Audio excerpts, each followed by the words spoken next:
Car Raipur से आए हुए इस हाथ के बारे में बात करते हैं। इस हाथ में कुछ इंटरेस्टिंग पैटर्न है जिनके आपका ध्यान मैं आकर्षित करना चाहूँगा। सबसे पहले बात करते हैं लाइफ लाइन की। इस हाथ में लाइफ लाइन को हम देखें तो लाइफ लाइन का जो उदय है वो मंगल की तरफ ज़्यादा है। मंगल का इलाका ये होता है और मंगल की तरफ ज़्यादा है और बृहस्पति की तरफ हल्का कम भाग है। तो इसमें ऐसे लाइफ लाइन जो है उसमें मंगल के गुण अधिक रहते हैं। जातक शॉर्ट टेम्पर्ड हो सकता है, जल्दी गुस्सा आता है और उसका खुद पे नियंत्रण खुद पे नियंत्रण का अभाव रहता है। और ऐसे में जातक जो है वो थोड़ा सा तीखा और शॉर्ट टेम्पर्ड होना और गुस्से का नियंत्रण का अभाव जो है इस हाथ में दिखाई दे रहा है। बाकी आगे लाइफ लाइन की हम बात करें तो लाइफ लाइन जो है वो का जो कर्व है वो यहाँ पर आप देखेंगे अमूमन लाइफ लाइन ऐसे चलकर शनि के जोन में आ जाती है। ये शनि का जोन है, जो मतलब शनि की फिंगर के नीचे शनि का जोन मानते हैं और बृहस्पति की फिंगर के नीचे ये बृहस्पति का जोन मानते हैं। तो हम ये देखेंगे कि जीवन रेखा जो अच्छी वही ज़्यादा अच्छी कहलाती है जो जल्दी से जल्दी शनि के जोन में आ जाए। पर हम यहाँ पे देखेंगे कि यहाँ पर लाइफ लाइन का कर्व जो है ऐसे ना बनाकर वो फ्लैट नीचे गिर रही है, फ्लैट नीचे की तरफ स्लोप बना रही है, डायरेक्ट नीचे गिर रही है। ऐसे लोगों को थोड़ा सा जो है जीवन में भाग्य से संघर्ष करना पड़ता है। शनि कहीं ना कहीं कुंडली में या तो अच्छे स्थान पर नहीं बैठे हैं या वक्री हैं या कुछ ऐसी प्रॉब्लम रहती है, तब ये स्थिति आती है कि जीवन रेखा जो है वो शनि के जोन में लेट एंटर करती है। अब अगर हम शुरू की जीवन रेखा पर बात करें तो जीवन रेखा को आप देख सकते हैं यहाँ से लेके और यहाँ तक का पीरियड जो है जीवन रेखा काफ़ी कमज़ोर दिखाई दे रही है, लहरेदार दिखाई दे रही है और ऐसा प्रतीत हो रहा है कि जैसे उसकी उसकी शक्ति जो है वो कुछ क्षीण हो रही है, कम पड़ रही है और उस पर जगह जगह ये स्ट्रेस लाइन भी मार्किंग बनी हुई है। ये इस प्रकार के जातक को जो है इस प्रकार की लाइफ लाइन ये दिखाती है कि जातक को स्थिरता का अभाव रहता है।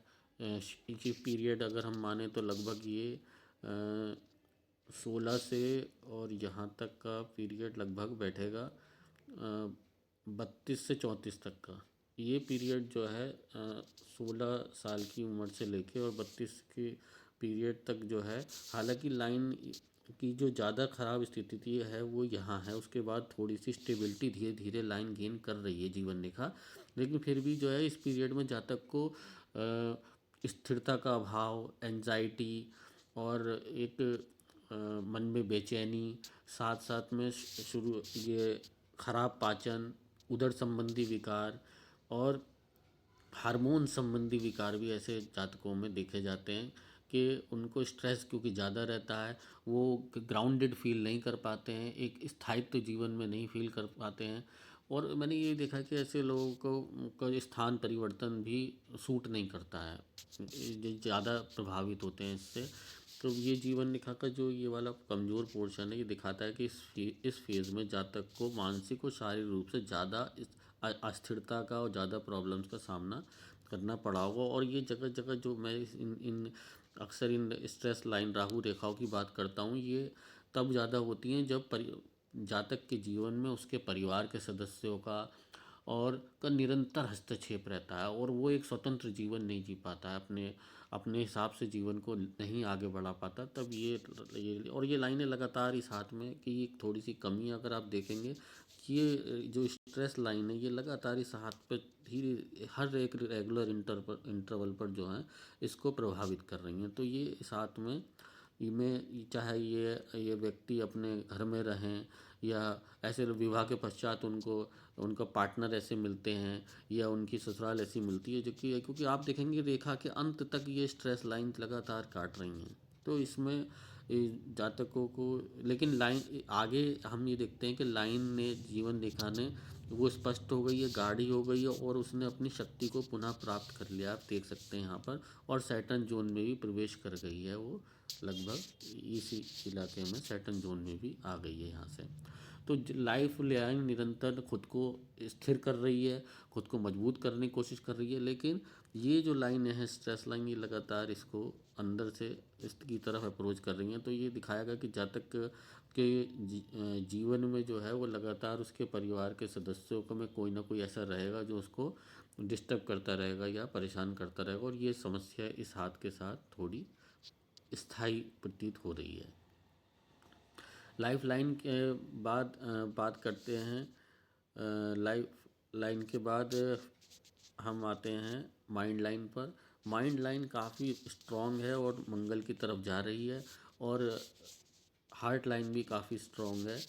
और हार्ट लाइन और माइंड लाइन के बीच जो ये एरिया है, ये चतुष्कोण जिसको कहते हैं या टेबल एरिया कहते हैं वेस्टर्न पामिस्ट्री में, ये बहुत स्ट्रॉन्ग है और बहुत अच्छा एक शेप फॉर्म कर रहा है। ऐसे जातक बहुत ज़्यादा व्यवहारिक होते हैं, बहुत ज़्यादा समाज में उठने बैठने वाले होते हैं, उन्हें समाज से अच्छा रिस्पॉन्स मिलता है, और प्रैक्टिकल सोच के होते हैं, महत्वाकांक्षी होते हैं, अपने जीवन में आगे बढ़ने का हुनर जानते हैं और निरंतर प्रयासरत भी रहते हैं कि हमें जीवन में कैसे आगे बढ़ना है।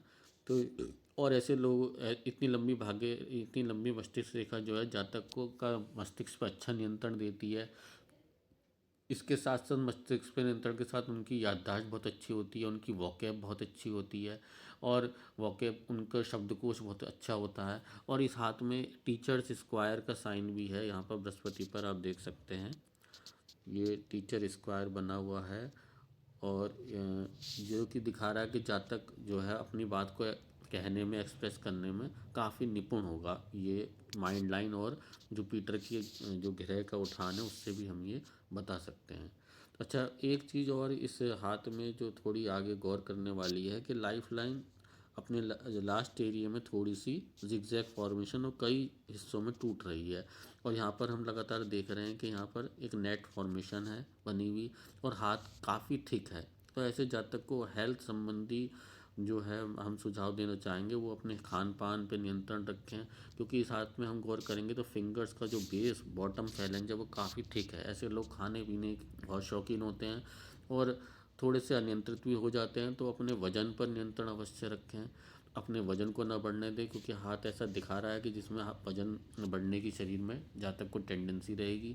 वजन पे खास तौर पे नियंत्रण रखें, अपने ब्लड के प्रोफाइल्स, लिपिड प्रोफाइल, थायराइड्स, इन पर ध्यान रखें, और खान पान पर विशेष तौर पर नियंत्रण रखें, क्योंकि ये थोड़ा सा हाथ जो है ऐसे लोगों का खान पान पर नियंत्रण या अपने पर नियंत्रण थोड़ा सा अभाव दिखा रहा है ये हाथ।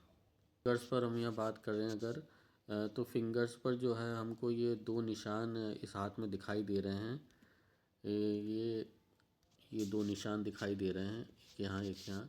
तो ये निशान जो है ये मेडिकल पामिस्ट्री के अनुसार कहीं ना कहीं ये दिखाता है कि जातक का जो है वो जो मूत्र संस्थान के विकार जो हैं वो हो सकते हैं, थोड़ा सा उस पर या उस इलाके में कोई समस्या ज़्यादा हो सकती है, और तो इसका ध्यान रखें। और यहाँ पर भी ये निशान जो है गुरु पर्वत के बॉटम फैलेंज पर ये दिखाता है कि जो खान पान में हम सतर्कता बरतने की सलाह पहले दी है वो उसको ये काफ़ी स्ट्रिक्टली फॉलो करें, वरना आगे जीवन में इनको डॉक्टर या इनकी आवश्यकता पड़ सकती है। तो थोड़ा सा संयम बरतें खान पान में अवश्य। उनकी बात करें तो थंब जो है वो काफ़ी शार्प है, नुकीला है उसका अगला सिरा। ये जो है वो इच्छा शक्ति का इलाका होता है, ये तर्क का फैलेंज होता है। तर्क ज़्यादा है, इच्छा शक्ति कम है। आप देख सकते हैं कि तर्क वाला जो एरिया है सेकंड फैलेंज, ये काफ़ी लंबा है, व्यक्ति लॉजिकल ज़्यादा है,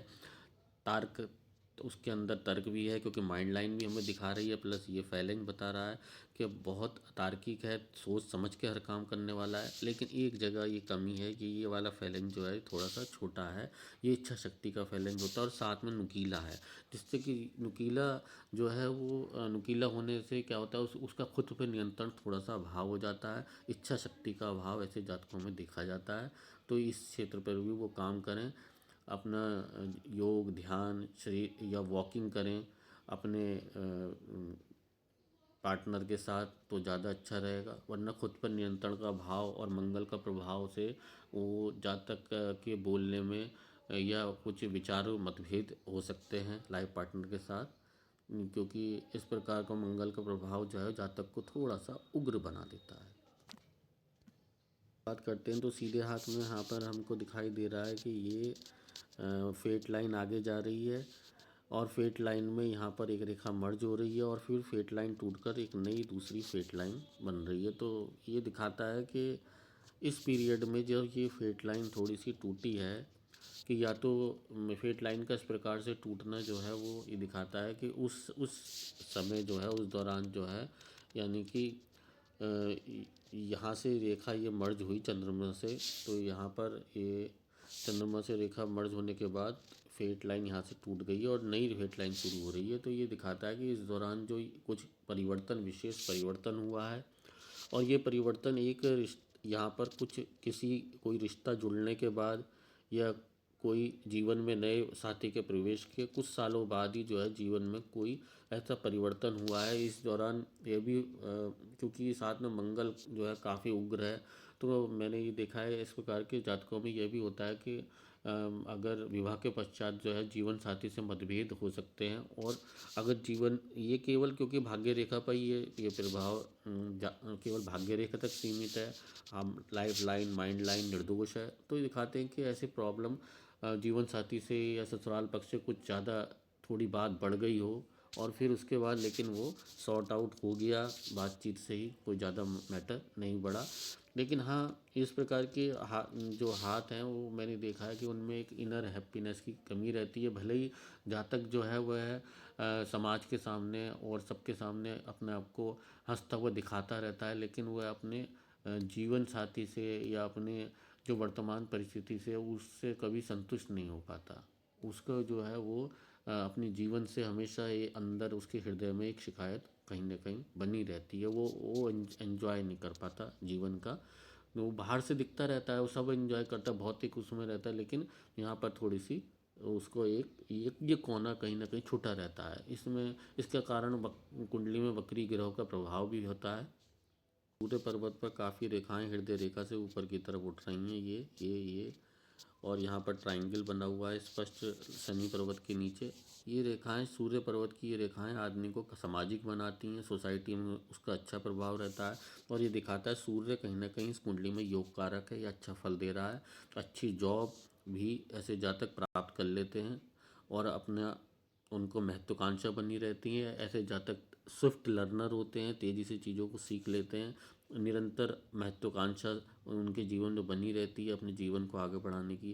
तो सूर्य का प्रभाव जो है जातक में बना रहता है। थोड़ा सा डोमिनेंस इनको, लोगों को अपने थोड़ा सा इनका जो है रहता है कि लोगों को अपने प्रभाव में करने की जल्दी कोशिश करते हैं सूर्य वाले, अक्सर देखा जाता है। या एक जीवन साथी पे भी अपना उग्र रहते हैं, लेकिन फिलहाल ओवरऑल ये इनको समाज में अच्छे पद, मान सम्मान, कीर्ति और समाज से एक अच्छा रिस्पॉन्स दिखाता है। शनि पर्वत पर भी ये रेखाएं जा रही हैं काफ़ी, लेकिन ये रेखाएं जो हैं वो, ये वाली रेखाएं ज़्यादा अच्छी नहीं दिखाई दे रही हैं, क्योंकि कुछ रेखाएं काफ़ी नीचे गिरती हुई महसूस हो रही हैं लाइफ लाइन से। तो ये शनि की कुछ ना कुछ कुंडली में शनि की अवस्था जो है थोड़ी सी कठोर है कुंडली में। तो इस हाथ के लिए हम यही कहना चाहेंगे, ये सेहत पे ज़्यादा ध्यान दें, अपने अपने लाइफ स्टाइल पे ध्यान दें। अच्छा, जीवन में आसक्ति ना करें किसी भी चीज़ के प्रति, अपने आप को बहुत ज़्यादा उससे अटैच ना कर लें, क्योंकि जिस चीज़ की आप ज़्यादा डिमांड करते हैं वो थोड़ी सी आपसे दूर हो जाएगी, क्योंकि हार्डस लाइन, राहु लाइन निरंतर जो है एक्टिवेट हैं। और इसलिए ज़्यादा आसक्ति ना करें। संतान पक्ष से ऐसा प्रतीत हो रहा है हाथ जो है वो थोड़ी सी कर्कशता, कठोरता लिए हुए है। तो भगवत कृपा पे ही, भगवान पर ही सब कुछ छोड़ दें और ज़्यादा से ज़्यादा इष्ट का नाम जप जो है, मानसिक जाप, या तो ओम का या किसी भी गुरु का, वो लेकर आप काम करेंगे तो आपको भगवत कृपा से असंभव को संभव कर सकती है। तो आपको जो आप चाह रहे हैं वो भी प्राप्त हो सकती है। अब की कुंडली पर भी बात करते हैं इस हाथ की। शुक्र स्वामी है और शुक्र जो है वक्री होकर जो है अष्टम भाव में बैठ गया है, स्वराशिगत होके। जिसमें बृहस्पति और बुध उसके साथ हैं। सूर्य जो है वो यहाँ पर स्ट्रांग पोजीशन में है, 90 स्थान में, भाग्य भाव में, 11वें भाव का स्वामी होकर। राहु और मंगल का जो योग है वो पंचम में बैठा है, तो ये थोड़ा सा संतान की तरफ से इनको थोड़ी सी संघर्ष दिला सकता है संतान पक्ष से।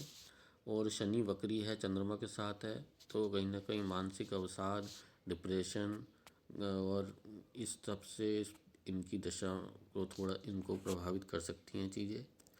और जीवन साथी की तरफ से एक असंतुष्टि का भाव मन में इनके अवश्य रहेगा, वो ताजीवन इनको प्रभावित करता रहेगा, क्योंकि सप्तम का स्वामी मंगल जो है इन्हें संवरने का शौक, कपड़े अच्छे पहनने का सलीका, ये सब अवश्य देगा।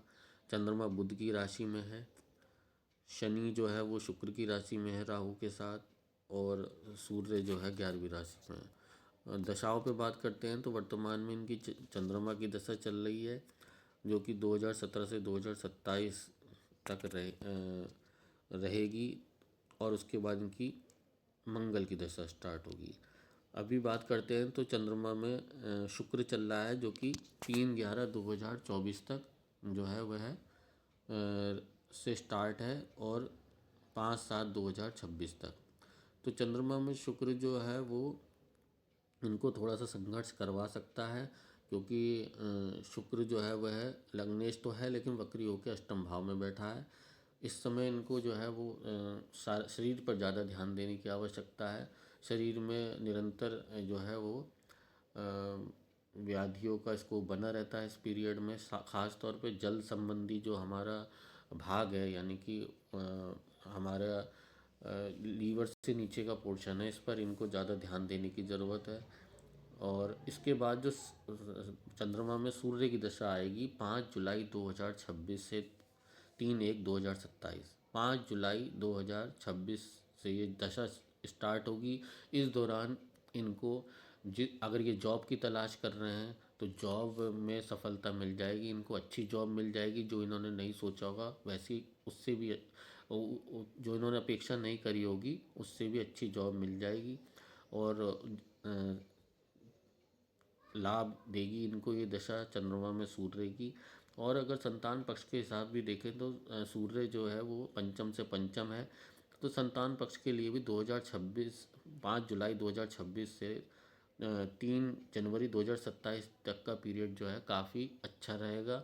इस दौरान इनको संतान पक्ष हालांकि संतान पक्ष के हिसाब से ये कुंडली और हाथ कोई इतने सकारात्मक तो प्रभाव नहीं दे रही है, लेकिन फिर भी ईश्वर नाम जप और ईश्वर की साधना के द्वारा यहाँ पर हमारे इस भारतीय संस्कृति में असाध्य को भी साध्य किया जा सकता है। ये आप अभी अपनी आशा न छोड़ें और ईश्वर से निरंतर प्रार्थना करती रहें, नाम जप करती रहें, तो कोई ना कोई सकारात्मक परिणाम अवश्य आने की उम्मीद बन सकती है। बाकी इसके चंद्रमा के बाद जो है वो इनकी दशा जो मंगल की होगी वह है इनके जीवन साथी के लिए थोड़ा सा कठोर पड़ सकती है। तो 3 जनवरी 2027 के बाद जीवन साथी के जो है विशेष ख्याल रखें, उनका उनके जो मान सम्मान, उनका शरीर, उनके मन, उन पर विशेष नकारात्मकता का प्रभाव, राहु का प्रभाव आ सकता है, तो थोड़ा सा उधर इन्हें थोड़ी सी सावधानी और सतर्कता बरतने की आवश्यकता है। और आज के लिए इतना ही। जय श्री कृष्ण।